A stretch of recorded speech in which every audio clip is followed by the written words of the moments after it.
expletive because he's not what he used to be. They said, don't be fooled. This guy's completely deadly in 2 minutes of either half, 4 minute, and select times when they can really move the ball. Nick, you buying the claim that Brady can still be, quote, completely deadly when he needs to be? No, because I'm not buying the claim that he wouldn't activate that as often as possible. Like, you know what they would have rather than been up 1 score against Dallas? Been up 2 scores. You know what they'd rather have been, instead of needing a block punt to beat Buffalo? To have another touchdown drive and be able to ease it off. Against Philadelphia, to be only up 7. The idea that there is just this nitrous button Brady can push and all of a sudden give them the margin that they need, then he would be activating it earlier. Now, I do believe 2 things. One is, any coach would be an idiot to say about any quarterback to their team, guess what, this guy stinks. We're going to whoop him. Like, I don't think, you tell me if I'm wrong, I don't think that is how you get a team ready to play, is talk about how bad the opposing quarterback is and how easy of a time you're going to have. And secondarily, because of the strength of the Patriots this year, and Brady, this isn't me talking, this is Tom Brady talking during his weekly radio interview. Our strength is our defense, our coaching, and our running game. His job right now, don't screw it up.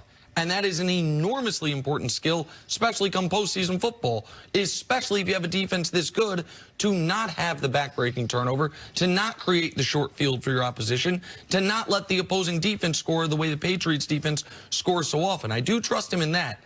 But right now, do I trust Tom Brady down 10 in a playoff setting against a good team to all of a sudden become Tom Brady of 2007 or even 2017? Absolutely not. I'm so annoyed by this question. I don't know why it took an anonymous executive to explain that Tom Brady is still deadly. I tell you that all the time, and he is. And the idea that Tom Brady's giving someone besides Tom Brady credit for their success, like that's not surprising either. That's what he does. He's always crediting other people for the success that he's had. And here's what I'll say about those core situations. Well, actually, to another point, some coaches do talk down other quarterbacks or offenses, and part of that is trying to build confidence in your unit that you can be successful against it.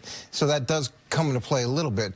But in those crucial situations, I think the difference is it slows down for Tom Brady, where for the defense, especially young guys or guys that you know, deal with pressure differently, everything speeds up. And so disguises tend to not be as disciplined as they were earlier in the game. So in those critical moments, the whole world slows down for him.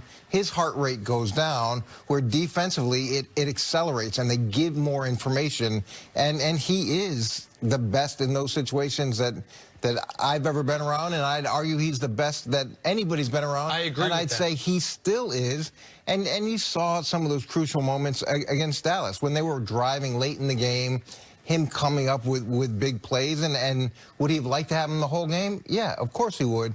But those moments are different than the rest of the game, and that's why I think he's so special. Yeah, I agree with Coach that there is something special, Nick, in that when your back's against the wall, when it's the clutch time, when it's do or die, some guys do rise to the occasion. One of the other GOATs we saw that with, Muhammad Ali. You look at a lot of his fights. I mean, the fights were bad. He didn't fight well, or during that fight, at times in certain rounds, he didn't fight well. But when it was time to really deliver, and he had to or be embarrassed, he did it. And Tom Brady's similar. I mentioned earlier the Kansas City game in the AFC Championship. Not a great game, but in overtime, he completes 4 passes for 60 yards in that game-winning drive. Last year in the Super Bowl, in the fourth quarter, game's tied at 3.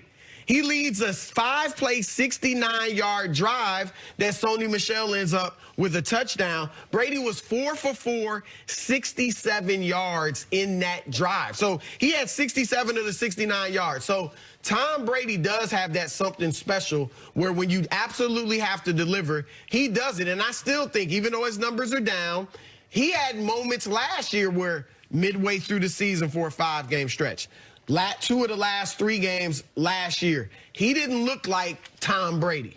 And then in the playoffs, of course, he delivers. So I do think he can still deliver. And I understand the Ali example's a good one. And Ali did, what, in 79 beat Spinks to win the title for the 3rd time?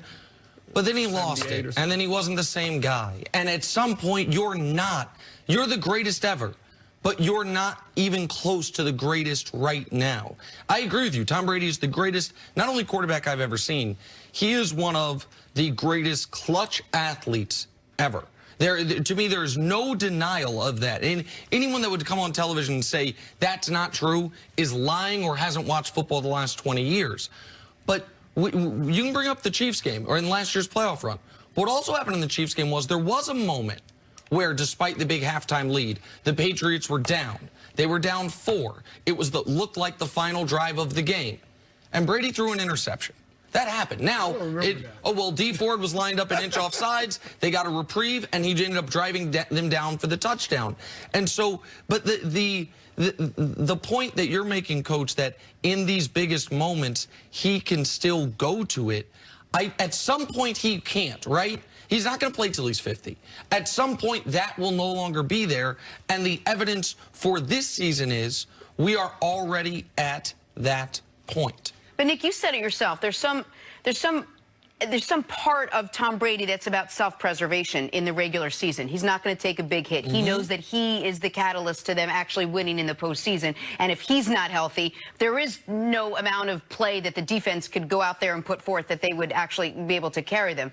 So he'll take a hit, or he'll get rid of the ball, or he won't play up to Tom Brady standards, because maybe when he gets to the postseason, he will stay in the pocket longer, and he will take the big hit. And maybe that's when you see the more of the vintage Tom Brady that we're talking about. Is there any truth to that, Coach? Well, look, Tom makes smart decisions, and Peyton Manning made smart decisions. The ability to not take a big hit to get a 6 or 7 yard completion, and that's where so many young quarterbacks are wrong and end up having shorter careers than they should. I think the other thing that happens in those moments late in the game, late in the half or late in the game, is that during the course of the game, you may see something different defensively.